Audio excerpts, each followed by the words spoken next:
wajah-Mu dan berseru. Kekasih Tuhan, tahukah saudara, bimbang itu akan menghasilkan rasa takut. Itu adalah dua hal yang sangat dekat. Dan kitab Yakobus pasal yang pertama ayat 7 dan ke-8 berkata, orang yang bimbang, dia seperti kapal diombang-ambing di tengah lautan, dan hidupnya tidak tenang. Dia tidak mendapat apa-apa. Orang yang mendua hati tidak akan tenang hidupnya. Dia gusar, dia takut. Dan orang yang takut tidak pernah membuat action, membuat langkah. Karena langkah pertama yang dia mau ambil dimatikan oleh rasa takutnya. Hal ini pernah terjadi pada sebuah pertempuran di Kehila. Dicatat dalam 1 Samuel pasal yang ke-23. Ketika itu orang-orang Filistin datang ke Kehila. Dan mereka semua menjarah, merampas.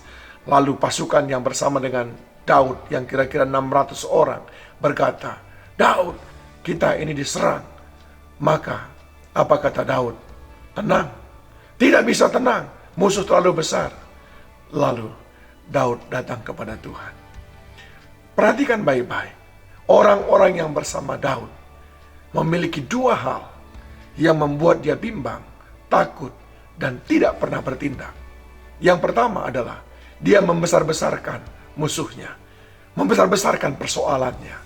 Padahal tidaklah demikian di mata Tuhan. Yang kedua adalah dia belajar dari pengalaman masa lalu ketika menghadapi musuh-musuhnya. Mereka bahkan berkata, di sini saja, di Yehuda saja kita ketakutan. Masa kita ke Kehila lagi? Lalu kita berperang lagi di sana. Daud dicecar dengan dua statement dari orang-orang yang penuh ketakutan. Tapi apakah Daud juga takut? Tidak. Tindakan Daud adalah bertanya kepada Tuhan. Ketika dia ditakut-takuti, dia bertanya kepada Tuhan. Dan dua kali mereka menakut-nakuti Daud. Dua kali pula dia bertanya kepada Tuhan. Dan Tuhan berkata kepada Daud, majulah. Adakah pengalaman orang lain? Adakah sifat orang lain? Adakah ketakutan orang lain menghentikan langkahmu pada hari ini untuk mulai bekerja dan berdoa, ora et labora, untuk meraih kemenangan yang Tuhan sudah janjikan padamu? Jangan izinkan pengalaman orang lain menghentikan langkahmu. Jangan izinkan rasa takut orang lain lalu mulai mencemari pikiranmu.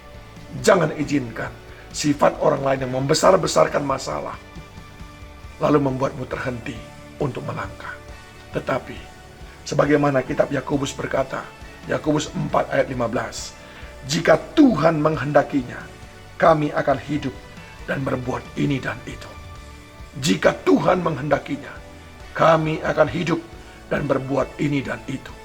Saudaraku yang dikasihi Tuhan, hari ini jangan biarkan orang penakut, jangan biarkan orang yang bimbang, jangan biarkan orang yang tidak punya iman meracunimu, melemahkan semangatmu, menghentikan langkah pertama dalam hidupmu.